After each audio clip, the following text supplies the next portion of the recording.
I don't remember. Does Tamlin even like give her any signals or anything, or is he stone cold? I can't remember that. Yeah, the reason you can't remember is because Tamlin is useless under the mountain entirely. Because he does nothing. He does nothing. He literally does nothing. No hint, no wink, no do you, no I love you, no nothing.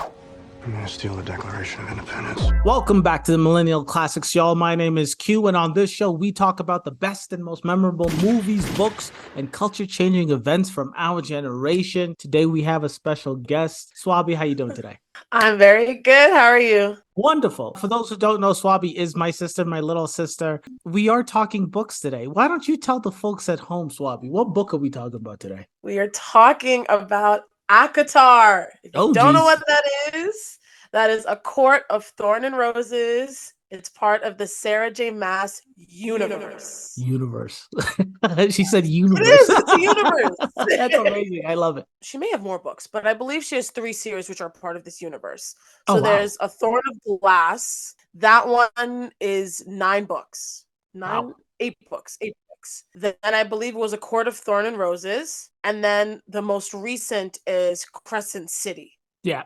And I think they're all kind of mixed in together because I believe A Court of Thorn and Roses should be like the earliest with like timing like fairies and rounds and all of this. And then Crescent City is like in the future. Oh, wow.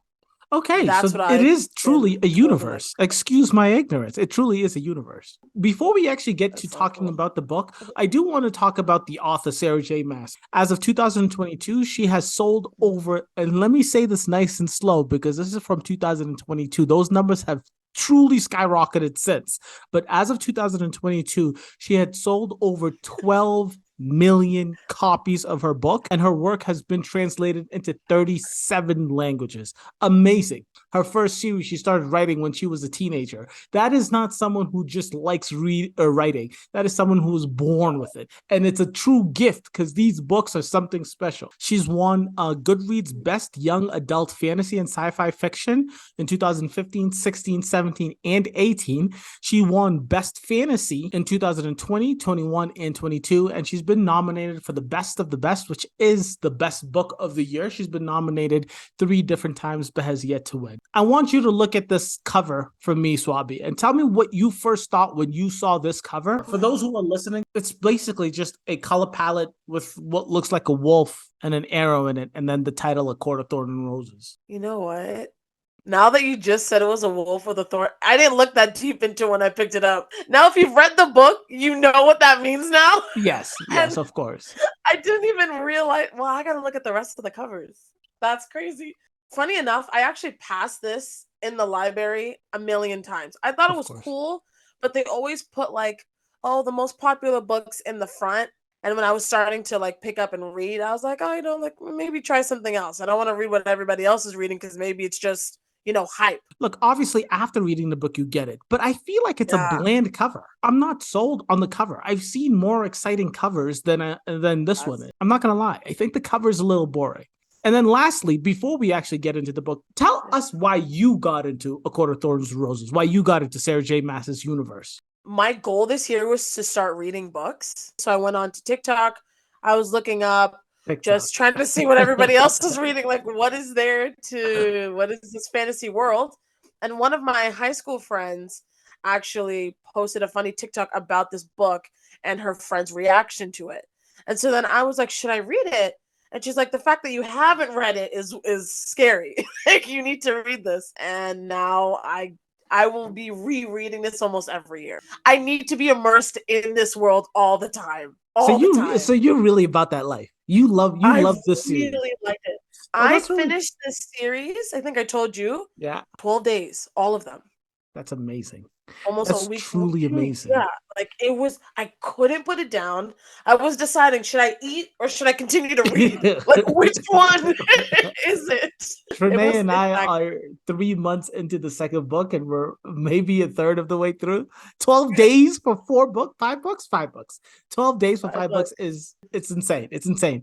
Good for you. I'm happy you like it that much. I'm happy that you are immersed in this world that much. So we're about to get into this book. And just obviously, it's a summary. We're analyzing it. We're talking the knee-deep details of this book. So spoilers is going to be throughout this entire video. If you haven't read the book, I'm sorry. If you have read the book, tell us where we're wrong in the comment section below, because I have some serious thoughts. And by the way, as you know, Swabi has read the entire series. I'm a third of the way through the second book. So there's the feelings that I might be feeling that aren't relevant. So getting into A Court of Thorns Roses, it begins.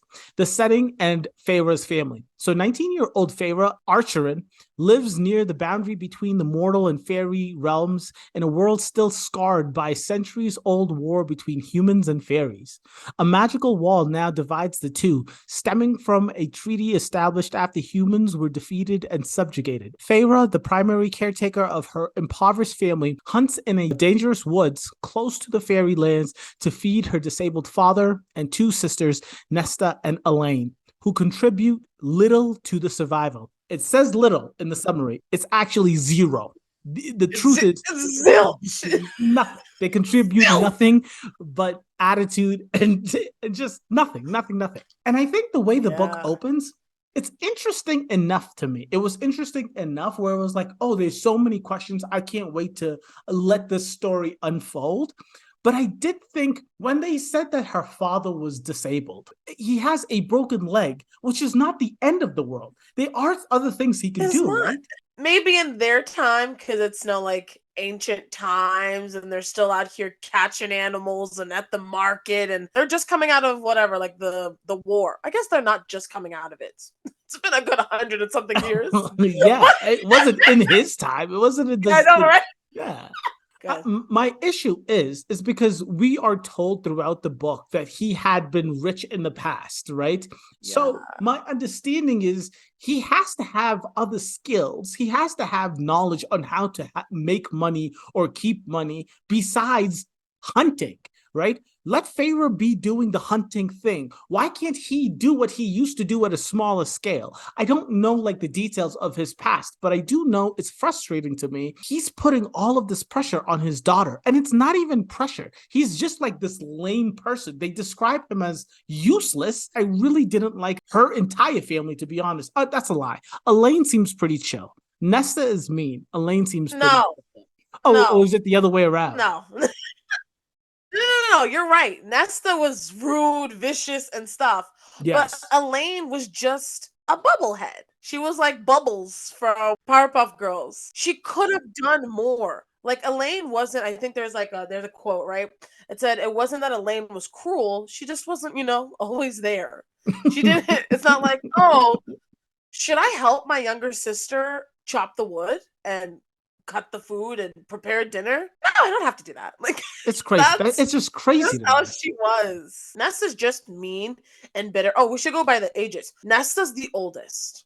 Okay. Then Elaine, and then Feyre. Feyre is the youngest? She's the youngest. Yeah. That is actually surprising. In my head, she was the middle child. No, Elaine's the middle child, the forgotten one.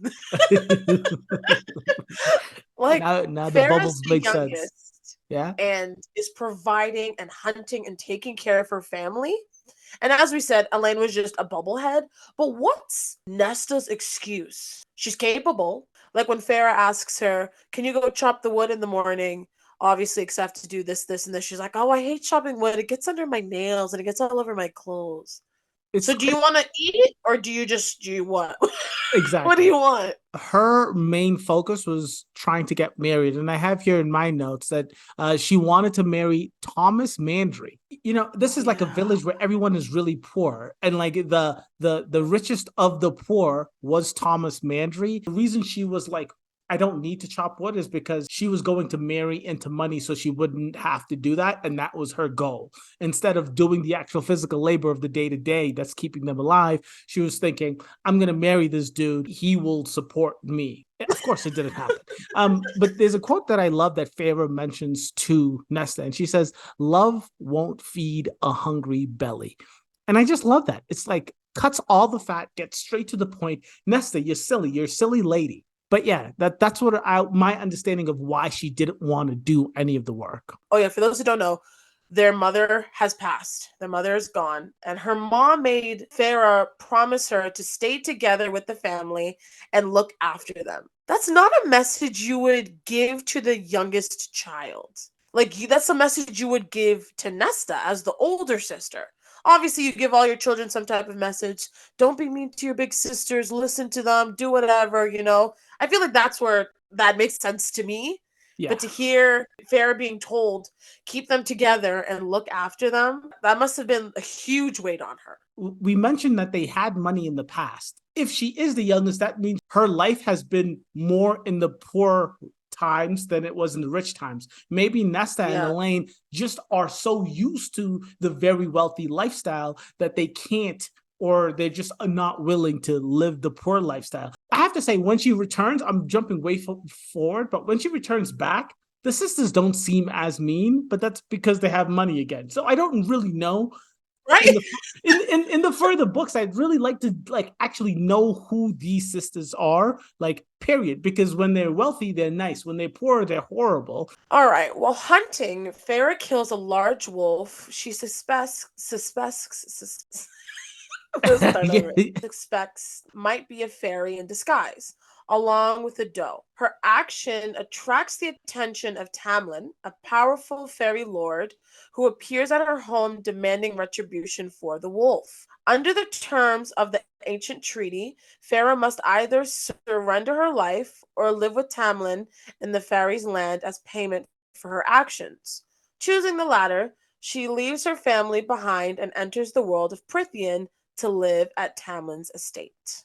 This is our second bullet point, and it feels like it's moving really fast. But in the book, I'm pretty sure by chapter 5 or 6, they're in the fairyland. It all happens really quickly. Literally, after she kills the wolf, she goes to the market. Pretty much after that, they go home. She gets money because this merchant was like, that's some good skin. Exactly. And then, boom. Yeah. Tamlin's in the house. That's really what happened. And boom is the right way, because the way they describe this, the door blew open. Because this is a world where fairies are a thing, and there's a huge wall that separates the mortals from the fairy world. When they go into the market, you hear about these nuns that believe that the fairies are gods, and you see this fairy hunter, huntress, who's I've fought a real fairy in real life. You don't want to get close to these motherfuckers. This is the real deal. And then the second they get back home, she's finally has a smile on her face. She's like, maybe I can paint a little bit more. And then Tamlin comes and breaks down the door and is like, I'm going to rip you away from your family. Do you say yes, Swappy? Do you go to the fairyland? If you were my older brother, which you are, and I've been grinding and working and killing myself while you've been sitting at home playing video games all day long. Sounds about right. Yes, I'm leaving. I'm leaving you. I'm leaving you. But because at this point, it's a worse for worse. Because also important, this was winter when, at least in the human realm, it's winter at this point. So it's getting harder and harder to feed her family. Yep. So at this point, she's live in a state of the fairies, which obviously still sounds scary. They're thinking them as vampires, and they just suck your blood and eat you and kill you and enslave you or whatever. She's like, but if I'm enslaved, I'm probably still gonna get fed, and I probably don't have to do A, B, C, D and deal with my nasty sisters and my no good for nothing father. For her, I think, I don't know, I probably would have said yes. Yeah, no, I think the decision is the right decision, but the way you describe it is exactly right. Most of the people find the fairies to be really, really scary, really, really torturous. When Tamlin says, you have to come with me or I kill you, she doesn't want to go because she thinks she's going to go there and be tortured. She thinks she's going to be a slave. I just don't know if a fucking beastly sized wolf walked into the house, I'm going to say, yes, I'll go to your house. That scares the shit out of me. If a monster walked into the house and you have to come with me or kill me, I'm just do the quick thing now. Just cut me. Just finish me. I'm not going anywhere with you. When Tamlin broke the door down and everything, she still jumped in front of her family. Yes. And tried with the little knife, butter knife, or whatever she had, the closest thing she had to her, and try to protect them. And then when her choices were to be killed or leave, she's still what's gonna happen to them? Exactly. So selfless. That I appreciate that about her. Very much so, an extra cherry on top of the whole thing. Like the entire time, like Tamlin's talking to her, giving her this ultimatum, she's like staring at the top of, like, in the book it's described as it's hung up. She has one ash arrow, and ash is a special, I don't know if it's stone or metal that works against fairies, and she's just like eyeing it the whole time, like, I'm about to get this more. Like the whole time she's thinking about, how can I save my family, even though she would get cowarding in the back. Exactly. And Nesta's holding Elaine, and Yep. then and her dad, and he was like, "If you ever escape, don't come back here." Like, if you're reading it just from the beginning, you're just like, "What did you say, Dad? You don't want me to come back here?" And then he moves on, and he's like, "Oh, find a better life, da da da, whatever. Like, just escape." But I was like, you know what? Me and this dad have problems when I first read that. Upon arrival at Tamlin's estate, Feyre is introduced to a world of enchantment and danger, masked by beauty and luxury. She learns of a blight that prevents fairies from removing their masquerade masks, hinting at deeper troubles in Prythian. Although initially resistant, Feyre begins to find comfort, especially after being assured of her family's safety and well-being, which Tamlin promises to maintain. What we are told from the beginning, what we know is that Prythian has 7 courts. There's 4 seasonal courts. There's 3 solar courts. And Feyre is with the High Lord Tamlin, who is the High Lord of the Spring Court. So she's in the Spring Court as of right now. Then you also had mentioned Lucien. Lucien is Tamlin's second in command. You know, I feel like all of these, like, young adult, like, romance, these vampire, like, all of these things have, like, this, what is it called when some, like, just a very stubborn main protagonist, very stubborn main character. But I understand it because this is a new world to her. This is like the fairies that she has known to be like these crazy killers. And to her defense, but a lot of the fairies, especially in this book, that are not Tamlin or part of Tamlin's court, do seem very dangerous to human beings. Yeah, so, like, I don't blame her for being on edge the entire time. She didn't want to change into the regular clothes. She wanted her knife, and she was stealing forks and knives from the dinner table every night. She was sharpening the back of them. She's barricading a door, planning all the exits, looking for places to go. Like, the entire time that she's getting settled into Prythian, into the Spring Court's estate, into Tamlin's estate, she's just like eyeing an exit, eyeing a way to kill. But at some point, you gotta let loose, right? She's getting fed incredible. I don't think so. The way that I saw this, you take me from my family. I've just killed your friend. You bring me into your manor, your estate, and now I just be.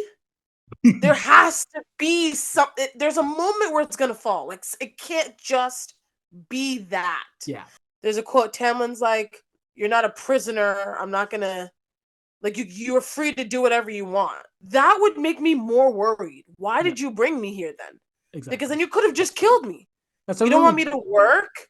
You don't want me to, clean the house. You want to, like, maybe not a slave, but put me to some use. He was like, exist. Have the best time of your life in my manor after killing my friend. So I would keep my eyes on everything.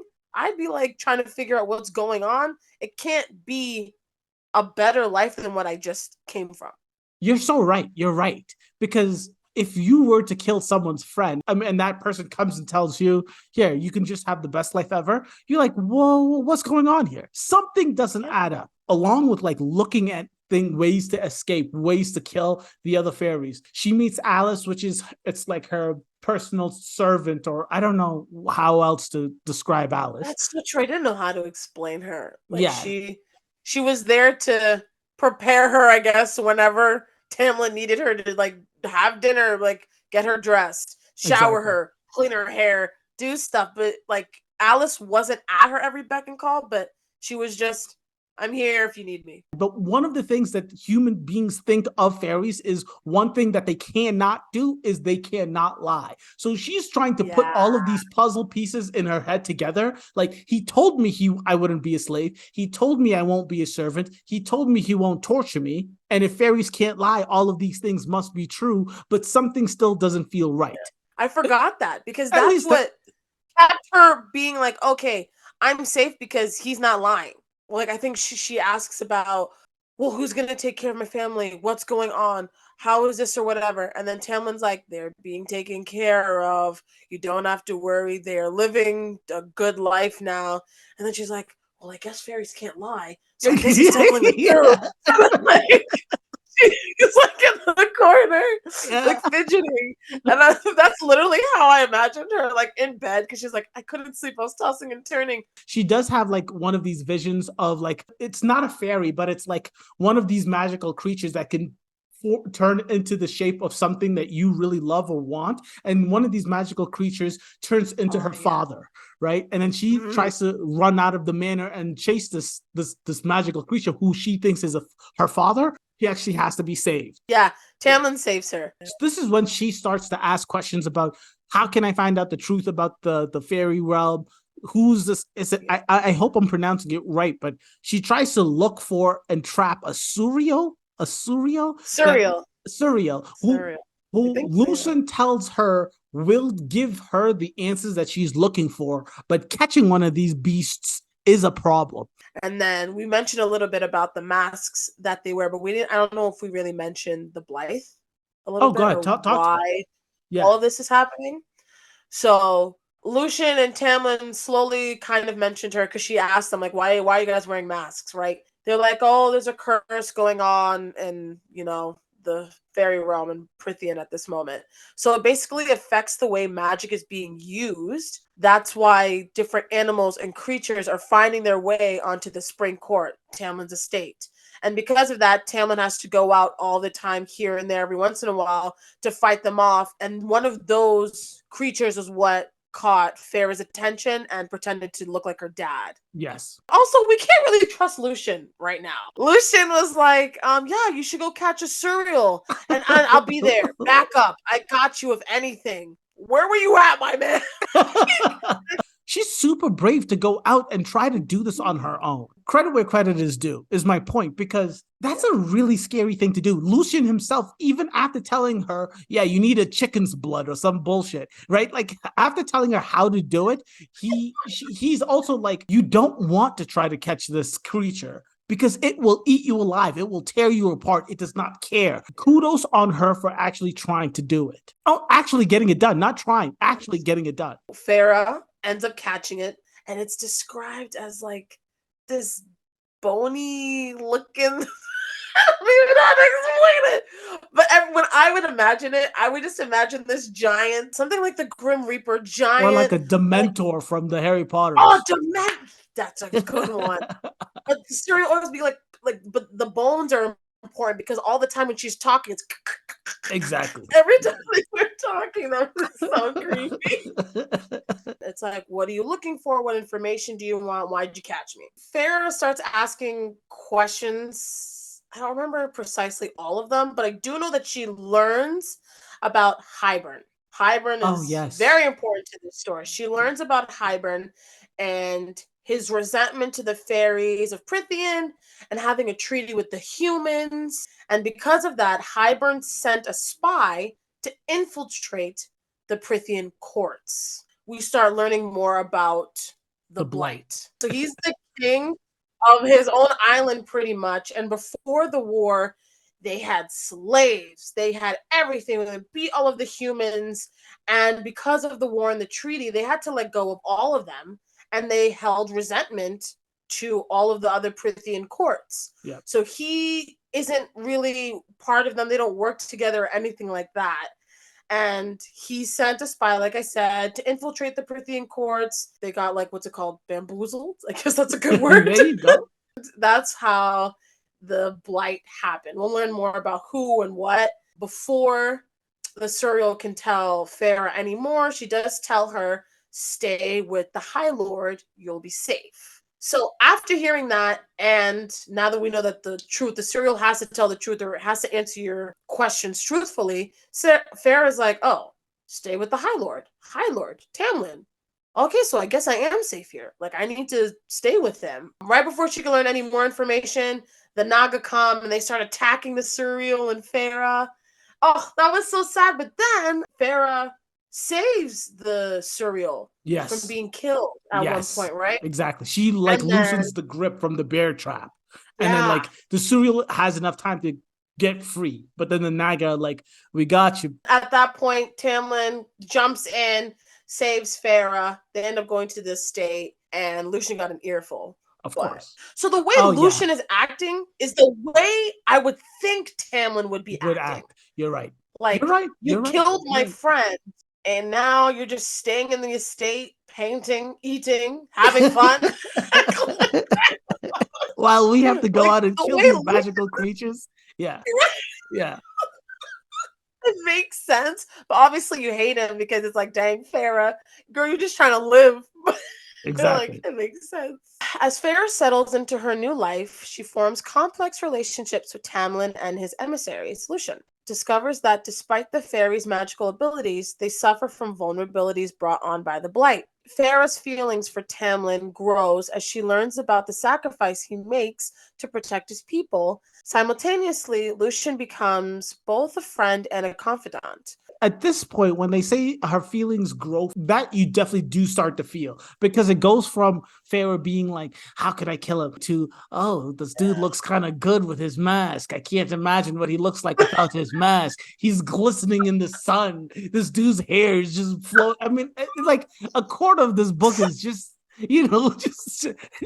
just describing his being. Yeah, it becomes too much, right? But it's a good thing, because it really does build that tension, that intimacy tension. What Tamlin had to give up in his past, that's huge. At this point, she's getting a little bit more comfortable, and now she's getting back into painting. She's learning her letters, she's learning how to read, because she doesn't know how to read. Yeah. And then she finds this huge painting of the history of the fairies. We find out that Tamlin's family, I mean, just the fairy world is like a bloodthirsty, Game of Thrones kind of world. Basically, when Tamlin was growing up, him and his brothers were in competition, not in competition, but only one of them could be the king after their father. So they end up killing each other, which is an insane way to live. And we also find out that that's kind of what happened to Lucien, but he fell in love with someone he wasn't supposed to. It's just all of the politics. Also, Lucien didn't want it. When it comes to fairy powers,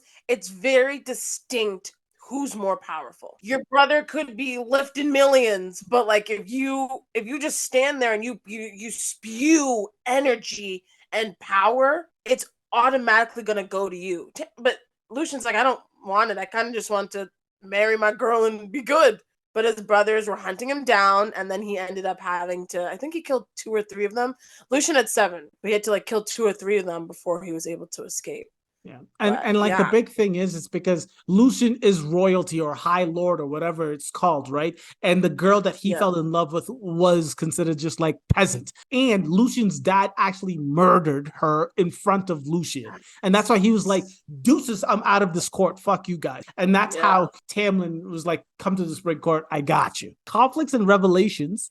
Feyre's life is complicated by the arrival of Rhysand, the enigmatic and manipulative High Lord of the Night Court, who shows an unsettling interest in her. During a fairy festival, Rhysand saves Feyre from a dangerous situation, sparking a tense attraction. His presence introduces Feyre to the political intrigues and deeper threats looming over Prythian. I actually kind of forget this first meeting. What did Rhysand save her from? I do not. Let me tell you. Please. The festival that they're talking about is Calamine. I think it was the day before or the day of. Tamlin and Lucien are informing Feyre, we're going out. You can't leave the state. You can't leave the manor. You must stay inside. This is a festival. She's like, a festival? What the hell? I've been able to do everything else. Why can't I go to this festival, right? Eating, drinking, having fun, whatever. Why can't I come? She ends up going. But when she gets partially up the hill or whatever, she runs into 2, 3 girl fairies, lady fairies. They're think mean girls, getting in your face. And then just like getting in her but face, with like, powers what are that could rip you in shreds in seconds. Yeah, like yeah. You're like, what are you doing here? Oh, you look so pretty. Kind of. Are you immortal? All of that stuff, right? And then Rhysand comes in, or well, she doesn't know his name yet, but male fairy comes in, and what did she say? She was like, he's the most beautiful being I've ever seen before.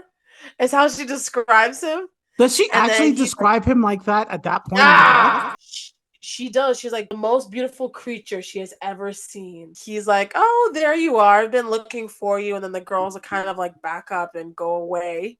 But then as she's talking to him a little bit more, he's like, why are you here? How'd you get here? She has to make up a lie because everybody can smell the mortal off of you. Like, Yeah, what are you doing here?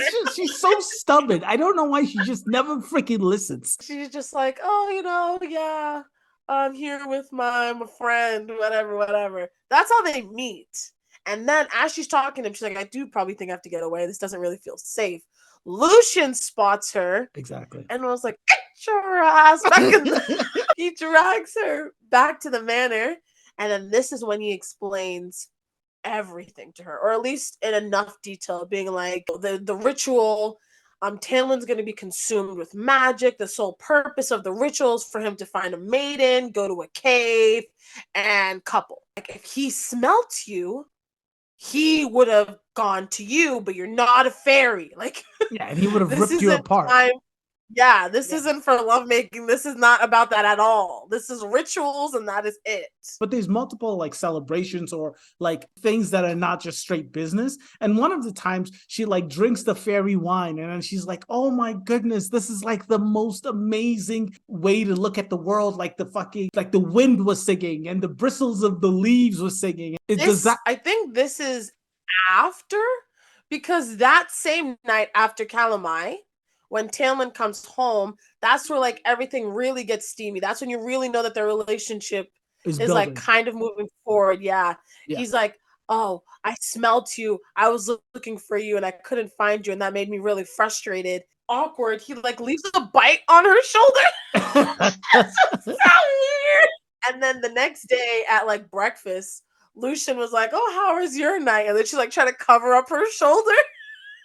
So they kind of that kind of really starts their like romance, or at least Feyre's now reciprocating some of those feelings. Okay, so then when is the part where Tamlin's doing like the most like stereotypical old-timey thing where he's playing a fiddle and Feyre's dancing around for him? When does that happen? You remember that part, right? That's when she drinks the wine and she's dancing for Tamlin. Oh, their first kiss. Yes. Yeah, I think it's their first kiss. They're sitting on the grass and whatever, and he's like trying to be romantic. And so that's when we find out that they're really like bonding. They really do like each other. It is like this relationship is weird because she's mortal and he's immortal, but the sparks are flying and it's real. That's also around the same time that Tamlin tells Feyre that she's been glamored. So there's actually more fairies in the house than just Tamlin, Lucian, and Alice. Yeah. Because then she wakes up the next day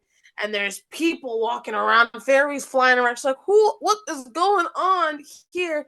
And then she realized that Alice doesn't actually look like a human. It looks like I think her skin's like bark-like or something. Yeah. Because Alice is talking to her in the next morning and she's like, who are you?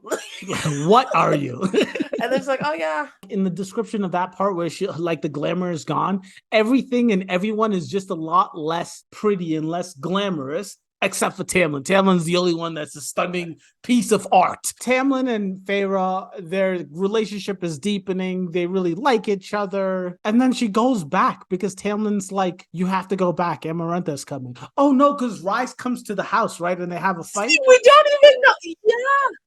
Oh, yeah. Okay. Tamlin, Feyre, and Lucian are having dinner. And they're just chatting it up, living their lives, doing whatever. Ha ha ha. Out of nowhere, Tamlin tells Lucian, hide Feyre now. She's glamored behind like this curtain or whatever, standing behind Lucian. And then Rhysand comes in, and Lucian's like, what are you doing in my manor? Like, what's going on? Rhysand's like, oh, I just came to visit you guys and see what's happening. Rhysand already knows that she's behind Lucian. He's powerful enough. He's like, I can tell. I'm not stupid. I'm not just some regular guy. He walks up to Lucian, notices her, and she's like, oh, what's your name? And then she gives like this girl's name from back home, like the first name she can think of, because she's smart at that point. But like, I shouldn't actually tell him my name. Tamlin's like, oh, please don't tell her. I'll give you whatever you want. And Rhysand was like, beg. Just beg. At this point, we don't like Rhysand. He's like, get on your knees and beg. And then Lucian also comes over, and they're groveling at this point. Like, please don't tell her who's here. Who do we have in our manor? Yeah, no, that was like some dominance. He said, "Get on your knees and beg." You call him Rhysand? In my head, his name is Rhysand. Yeah, but I'm not going to change the way I pronounce it. And I don't want you to change the way you pronounce it, but I just like calling him Rhysand because in my head, Rhysand sounds better. This dude, Rise, my guy. Look, so I only say my guy because I'm in the first part of the second book and I like him a lot more than I liked Tamlin at this point. At this point in the book, it is badass as fuck. We are to believe that Tamlin is like the High Lord. And yes, Rise is a different High Lord for a different court. And he's right now on his hands and knees begging. Just so specific information won't go back to her. So it's truly one of those turning points in the book where it's like, damn, there's powers that we don't understand. There's things happening in the background that we really don't know. And those things happening in the background can squash Tamlin when her wants to.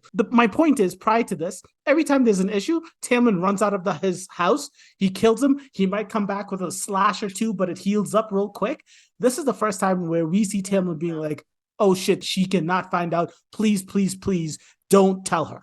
And it's intense. Overall, throughout the house, like throughout this whole time that Feyre's been there, she has been hearing and overhearing conversations with Lucian and Tamlin about we can't do this because she can't believe she did this, blah, blah, blah, blah, blah, she.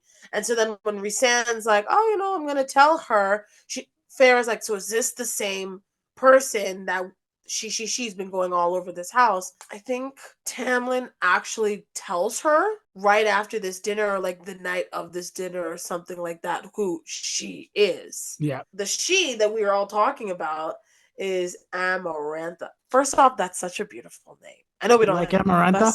Yeah. It is a decent name. Yeah. So we find out that it's Amarantha and that she was the she behind Hybern as well. She cursed everybody in Prythian, but gave the Spring Court an extra curse because Tamlin was like refusing to bow down to her or whatever, right? Because of that curse. Wait, do we know this part yet? But I think at this point we do know that Amarantha is responsible for the blight and responsible for the masks. So the special curse for the Spring Court. But we don't know the details as to why the Spring Court specifically has like an extra thing. Oh, okay, got you. Yeah. But and then right before the return to the mortal realm, Tamlin and Feyre, they consummate their relationship. So they make love, they're together, it happens. But that's literally the night prior to Tamlin sending her off. Despite her growing bond with Tamlin, Feyre is sent back to the mortal world for her safety as danger in Prythian escalates. She finds her family living in a newfound wealth, thanks to Tamlin's behind-the-scenes assistance. However, the safety of her new life is overshadowed by her concerns for Tamlin, prompting her to return to Prythian. This is when I was like, damn, Tamlin is a good guy. Because she returns, and it's not like her family is taking care of where the hut that they used to live in has a better door because he broke it. It's like she gets back and like they're wealthy.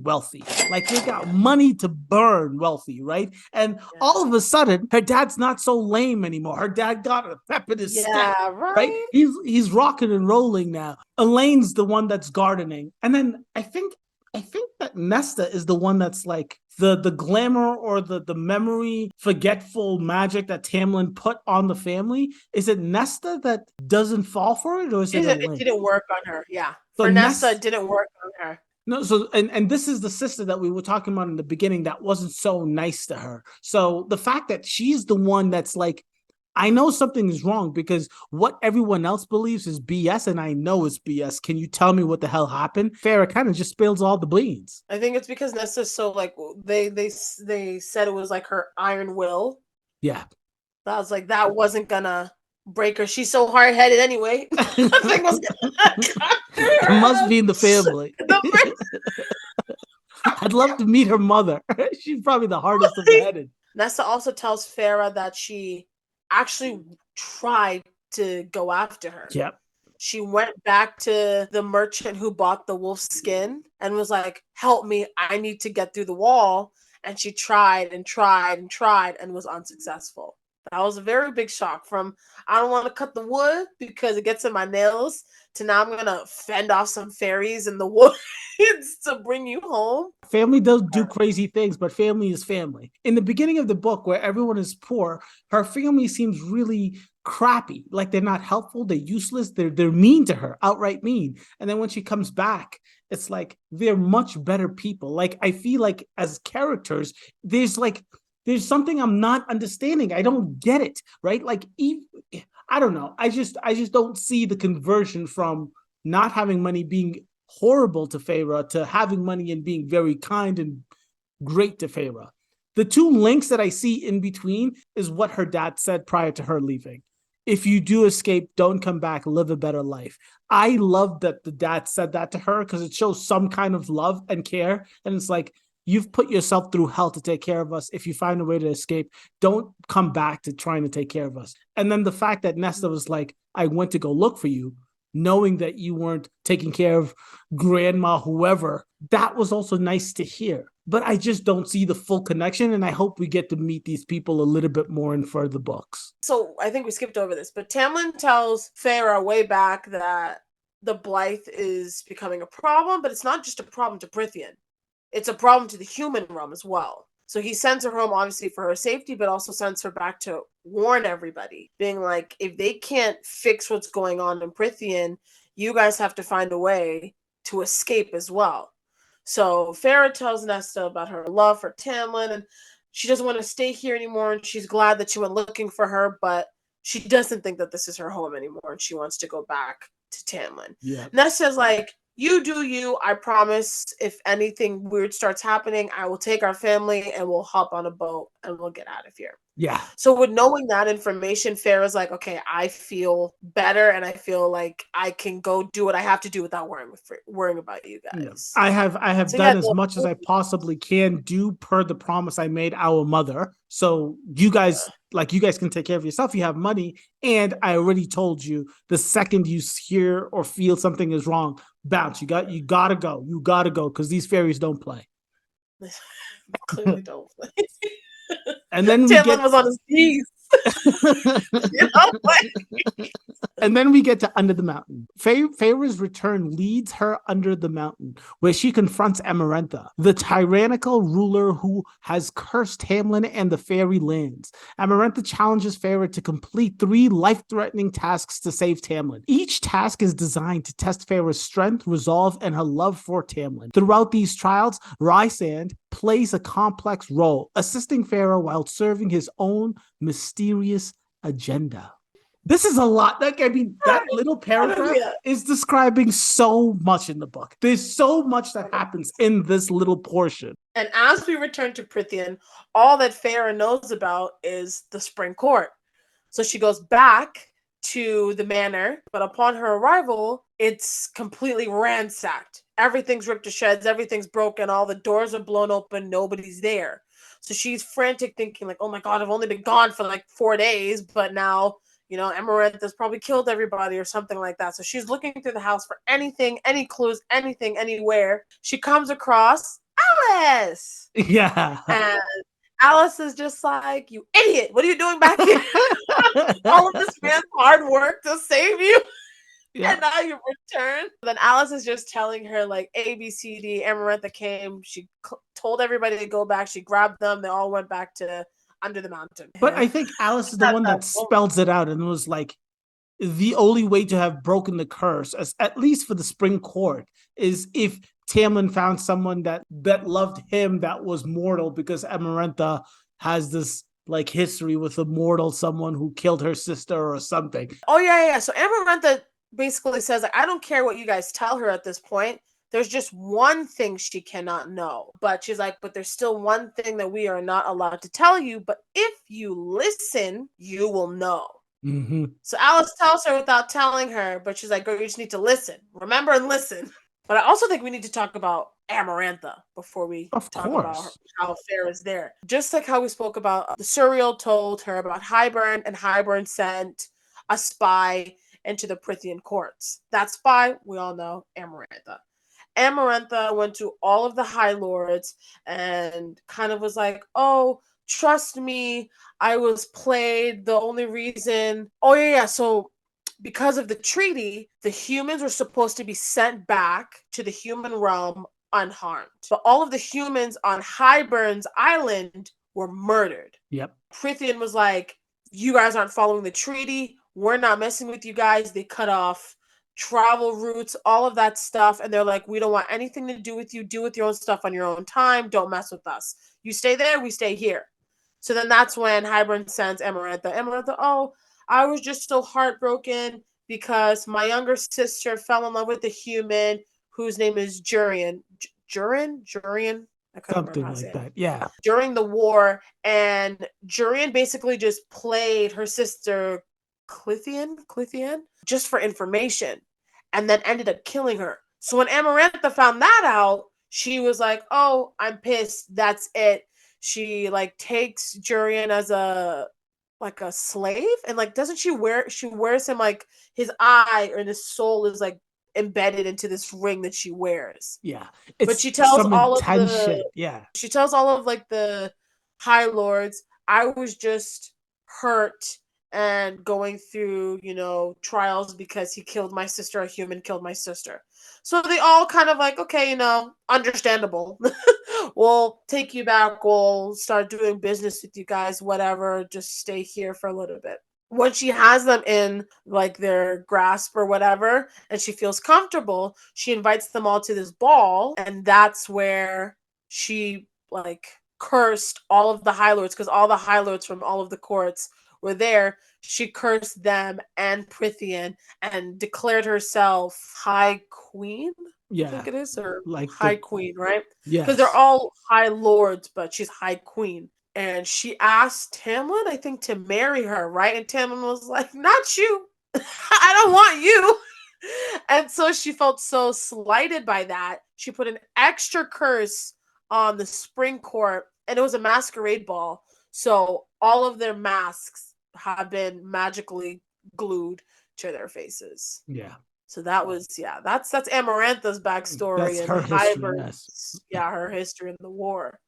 But it's like, that does suck, like your sister died. Yeah, but that doesn't mean you get to take it out on an entire species of people, right? I mean, that's come on, Yeah, I'm sorry that Jurian or whatever his name was an asshole, but that doesn't mean we all are. All right, torture Jurian and leave us alone. So that does happen. But then at this point, Alice is like directing Feyre to under the mountain, and they get to this cave. And right before leaving, Alice tells her there's like 3 rules. And I'm pretty sure 2 of them are don't tell them your name. And the other one is don't believe your senses. Oh, the third one is don't trust anybody. Don't make any promises or something like that. No right? deals, no promises, because fairies are very articulate about like what if they make the promise, like I'll let you free if you guess the right number, and if you guess the right number, it's like I didn't say I'll let you free right after. And then the second she gets in under the mountain, she breaks all 3 rules. It's insane. And like the wine drinking, I understand because it's Rise that's telling her. That's going to the next part. After she gets under the mountain, she tries to sneak her way through, which is impossible. She's surrounded by fairies who have senses that she doesn't even know how to like understand. She gets brought up to Amarantha, and Amarantha's like, oh, so you're the chick. You're the chick that Tamlin wants instead of me, the fucking queen. Right? Tamlin is chained up next to her throne. Is he chained up, though? I don't think he's chained up. Was Wasn't he chained up? No, he's not chained up. He's just supposed to be the stoic beast of a person who doesn't show any emotions because he's afraid if he shows any emotion that Amarantha is going to know what ticks him off and what cares. Yeah, exactly. So Yeah. he acts like he's chained up, but he's not chained up. Amarantha's like, you have 3 tasks. You have to get through these 3 tasks, or you can solve this riddle. And either way, you can be free and Prythian's curse will be let go. That's so about that. The first trial is like this worm. How do I explain It's the worm from Dune 2. That's what it is. It's the worm from Dune. Is that with the razor mouth? Do you think? Right? But her trial is whatever to either kill or be killed, basically. Exactly. That she has to survive this worm in a maze. They're in a maze. This first trial's pretty simple. Like, there's too much left in the book for you to think that she wasn't gonna win. Exactly. So, like, she beats it. Right? She ends up fighting like the worm, but before she ends up killing the worm does bite her arm. Yeah. So she is severely injured.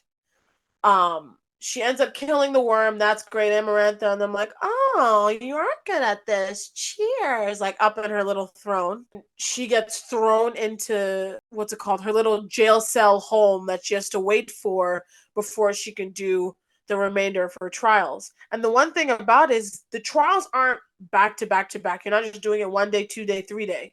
Amarantha's making this girl wait months, weeks. Yeah. Like the trials are on my time, not yours. So after the first trial, Lucien comes in and helps her out. And then Amarantha finds out that Lucien helped out and then like does something specific to Lucien for the second trial. But in between the first and the second trial, like you said, there's a long period of time, and the cell guards are just torturing Feyre constantly torturing her, making her do all of these weird tasks that just like cripple her, right? And during this time where she's getting crippled, she's like cleaning the floor with dirty water, and like the guards are like, you have an hour to do it, and if you don't do it, we're gonna torture you. So then Rhysand comes and he's like, I have a deal for you. You look like you're on the brink of death. That's basically what she was like. I was hallucinating. Yep. I didn't even know who was standing in front of me. For the remainder of her life, she has to come to the night court once a week, every month, and spend the time there, whatever. She's like, I can't do that. You know, Tamlin doesn't like you. I can't stay with you. If I survive this, I need to be with him, blah, blah, blah, blah. But then she's really thinking about it. She's like, I'm not going to live if he doesn't heal me. Exactly. So what am I looking in the future for if I'm not going to make it 5 minutes? So she takes the deal, and with the deal comes this tattoo-esque night court style tattoo all around her, all the way from her hand to her arm. And the palm of her hand, she has an eye. What did she say? She was like, I think she was like, what is this for? Something like that. And he was like, you know, it's part of the bond. It's part of the bond, but it's also, you know, just so people know that I've done this to you at this point that I've claimed you at this point. It's just like, first of all, it's for the bond, but second of all, it's bragging rights. I got it. People gotta know. People gotta know. So that she's like all worried and everything, being like, dang, Tamlin's gonna know from the sight that I've made the deal at this point. Yeah. Not knowing what the deal is, but just knowing that the deal has happened between me and Rhysand. I think they also brought her to like a room and was like, you need to clean all the lentils out of the fireplace before the owner of the room comes back, or they're gonna kill you. Happens to be that that's also Rhysand's room, and he's like, what the heck? And he just magically separates them, so she survives another night, obviously not being killed or bombarded by the guards. And so that's when we move into trial 2. Every single night, Amarantha is having these balls of parties. She's having this party, right? Mm-hmm. And then for the party, all of the High Lords have to come. So Rise +1 for every single night throughout this entire time. He brings Feyre, number 1, because she's under his spell and he can control her or whatever the hell, right? They made a deal. And number 2, he wants Tamlin to just see her dance all up on Rise every single night. And the thing that Rise does that is insane is he not only has her arm with this like permanent tattoo, but he paints Feyre's entire body just so he yeah. knows if anybody else touches her, the paint smudges, and he's the only one that can undo that spell, which is insane. That kind of ownership of another person is just mind-boggling to me. The second trial I kind of thought was a little, it wasn't as exciting as the first or third trial. The third trial, maybe exciting is not the right word, but the second trial, there's a roof of spikes that are lowering down, and she just has to solve a riddle and pull a lever to stop it. If she pulls the wrong lever, the thing will just fall down on her. But if she pulls the right lever, it'll stop and she'll killing win. her and Lucian, who's chained up on the other side and like between a glass. Exactly. But he's far enough where he can't read the riddle on the board because, like we said, Feyre can't read. She's been getting better, but not enough to be reading full on riddles and understanding it. The only thing she ends up hearing from Lucian's side is just pick a goddamn lever. We're both gonna die if you don't, anyways.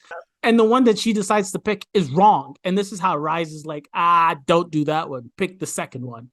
Or the first one, or whatever one that Rice tells her to pick is the right one. She picks the right one. She passes the second trial. But I don't think we mentioned, I think this is heavily important. I don't know how we missed it. All of the High Lords absolutely despise Rhysand. We talked about how like Tamlin didn't like him, but we didn't really mention why. For everybody and what they see, he's Amarantha's whore. Like he's the one closest to her. He's the one that stands behind her, does all of her bidding. Are you getting this from information from further books? Because the way I read it was he didn't have a choice. And the only reason he was her right-hand man is because his High Lord power is mind control and he can break people's minds. I thought that was the reason Amarantha... No, but that's also why they don't like him, because he's the closest to her.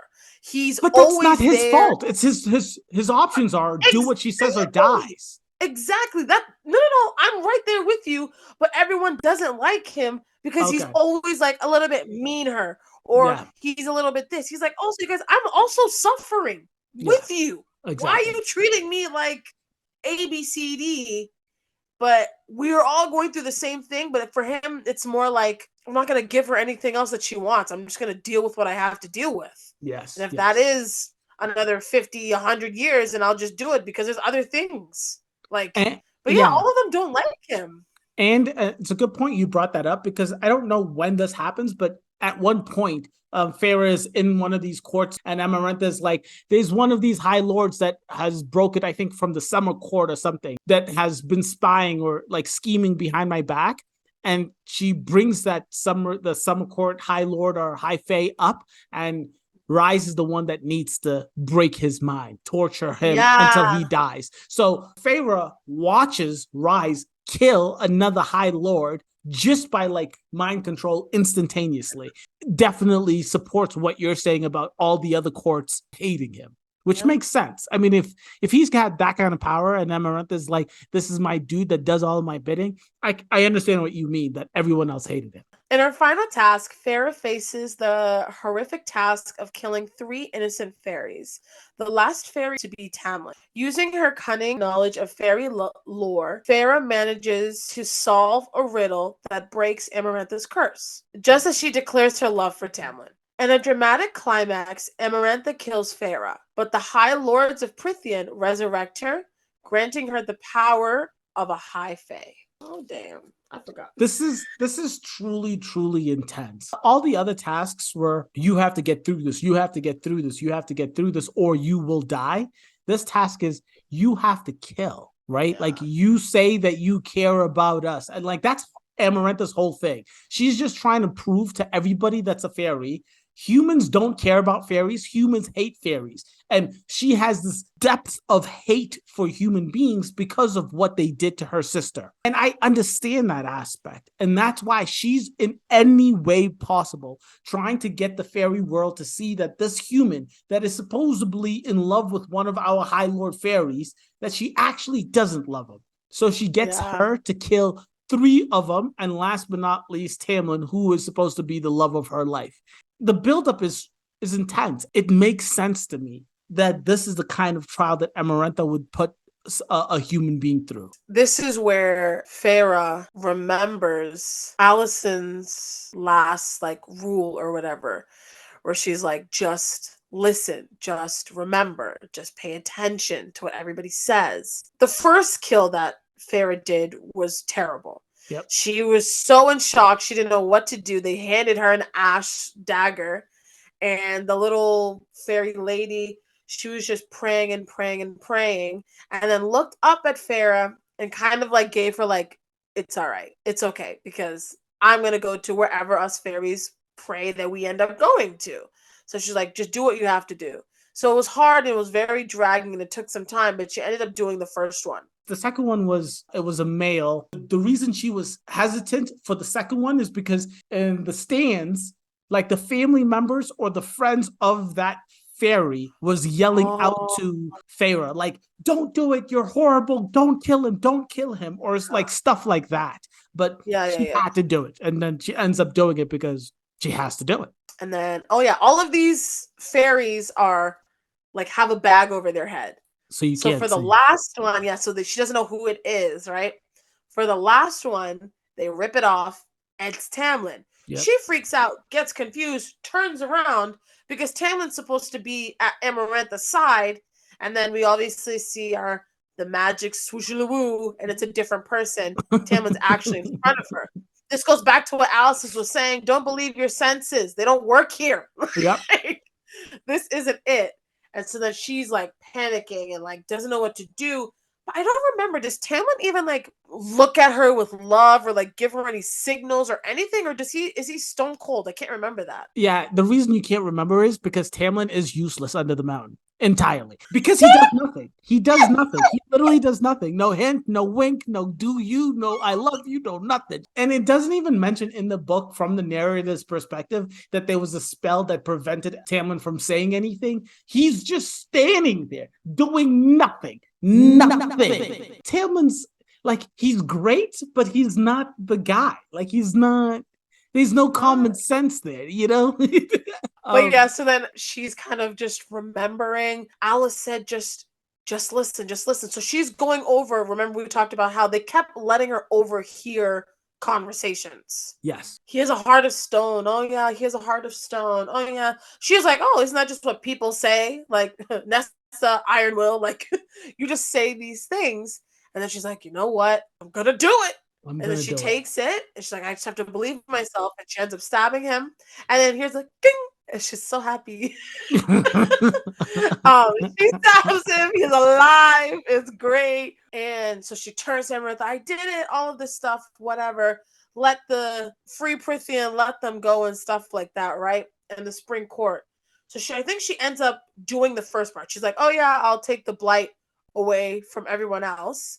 But I didn't tell you when I was going to release the spring court. I felt like I was so upset.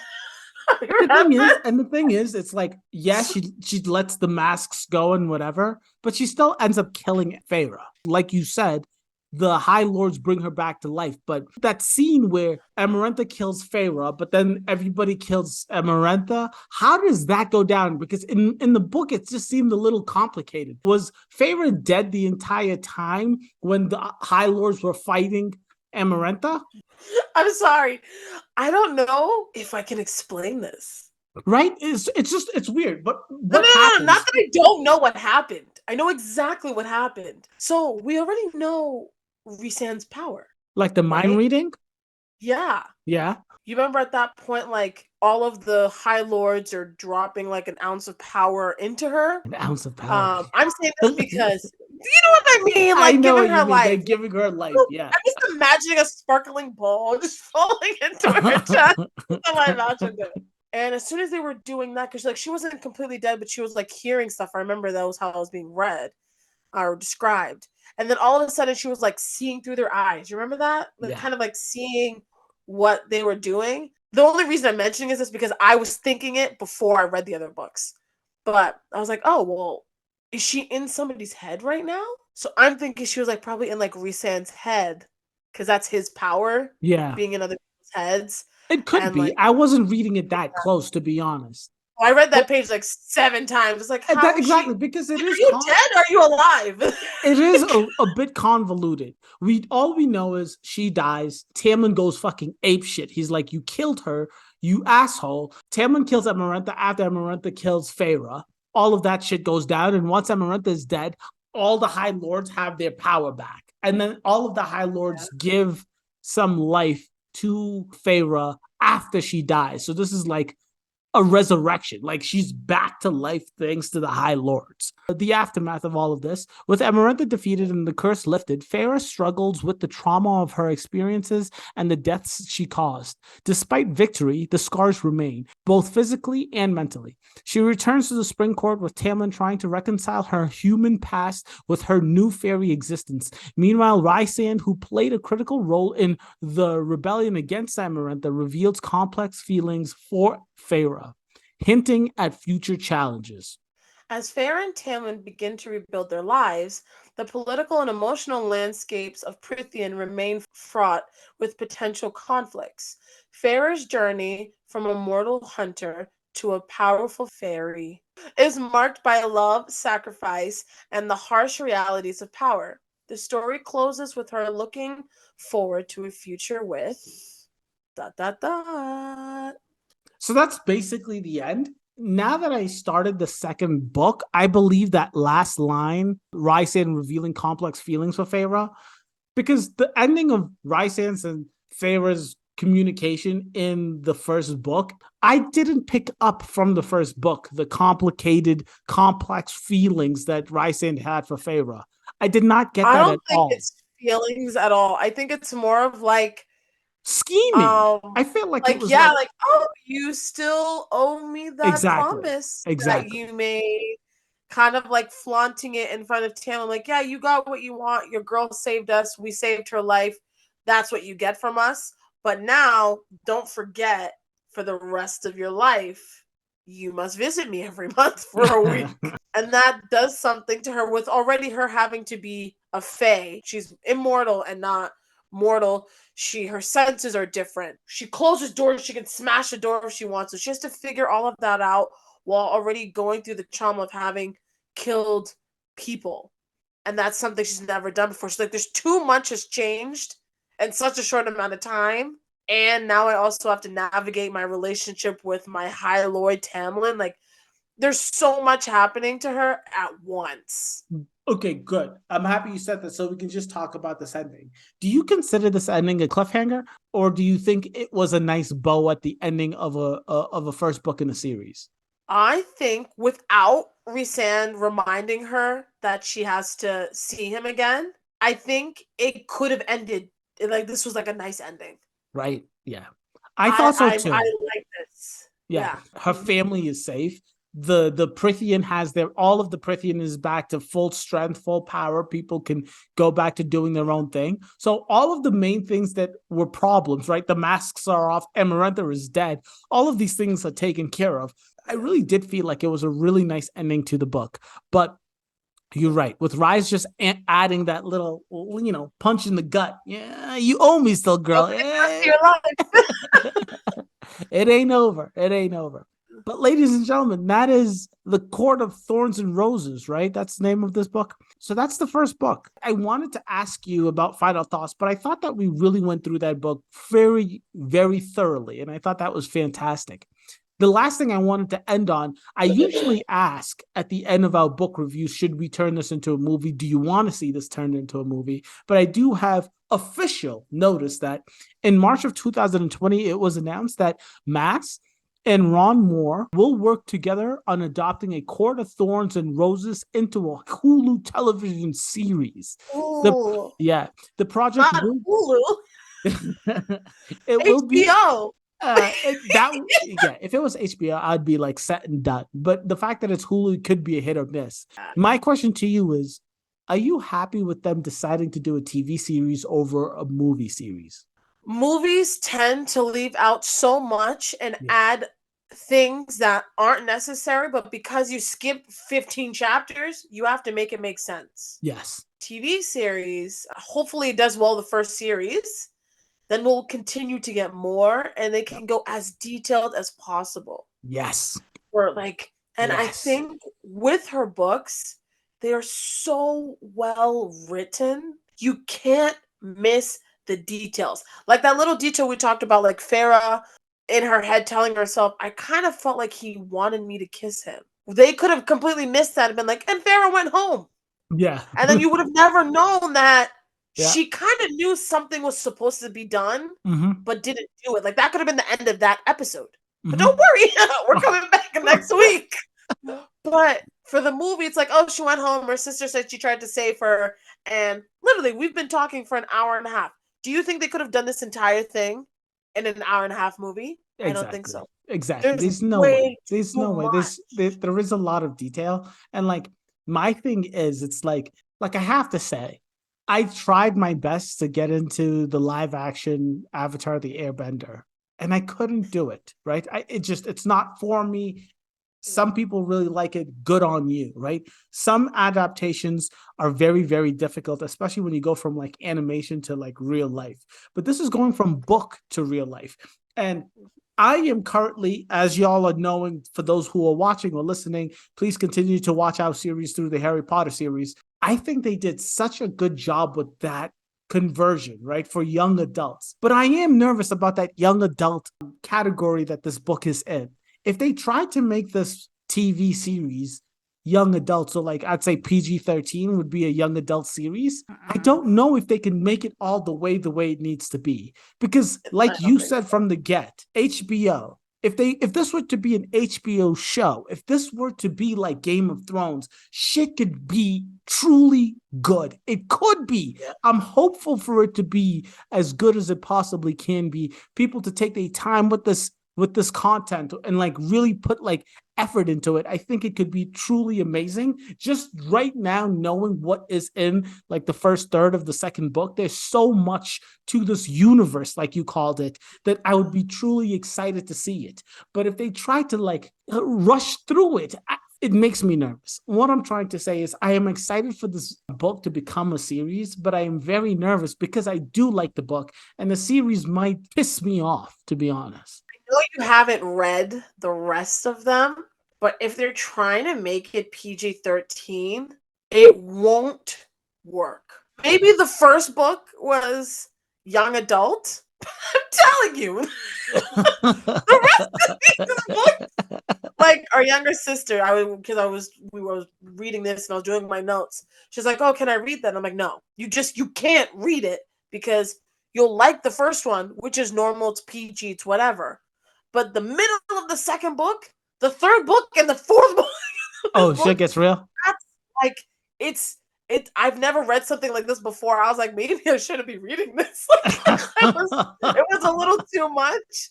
I'm not saying it was 50 Shades, but it was some 50 Shades. Like this isn't for teens. Gotcha. And Even that's me as fair. an adult, I had to close a few pages. I was like, hold on. We'll come back to this when I'm not at work. Like this is too much to be reading. That's why I say HBO. Yeah. Because HBO, Game of Thrones, you already know what it's about. That's very all over the place. Of course. You can't do this on Hulu. I mean, you can. It would just have if they make it rated R, if they make it TVMA, if they make it for adults, then they can do it. They just need to like make that happen. But the truth of the matter is the vast majority of folks that have read this book have been young adults. But in my head, young adults are young adults, like 20s, like adults, right? Not, I mean, like the youngest you're really gonna hit is 19. 19 and up. Like you can't like I closed this book a lot. Like, hold on. This is a lot more than I thought, and you don't expect it. That's the thing. Like you're like, oh, the first book was great. There was romance, there was coupling. That's fine. It was whatever. It was normal stuff that just happens in every movie. But then you start reading the books, and you're like, oh shit! All right, well, nobody said this was Game of Thrones level. You're reading it like, and you're like, all right, well, all right. But I hope to see it. I have high hopes, but I feel like it could go so wrong so quickly because if it doesn't work the first season, they're not gonna do more. It's not gonna, yeah. Swabby, thank you so much for doing this with me. I really appreciate it. We really went on. I think we got to the nitty gritty of what needed to be spoken on in this book.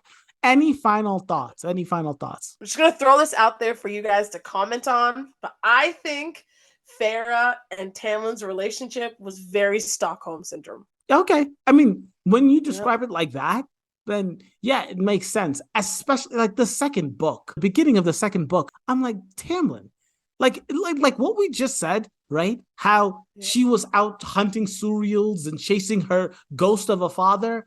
He won't let Feyre walk out of the house in the second book. And she has fucking High Lord powers, high Fae powers. It's like I'm so confused. It's anyways, yeah. We'll talk about that when I get through the second book. But yeah, but I definitely agree. Thank you for having me. I enjoyed all of this, and I can't wait to reread those books again. You're an animal. You're an animal. Folks at home, don't forget to like, comment, and subscribe. We'll catch you on the flip. Deuces. Bye.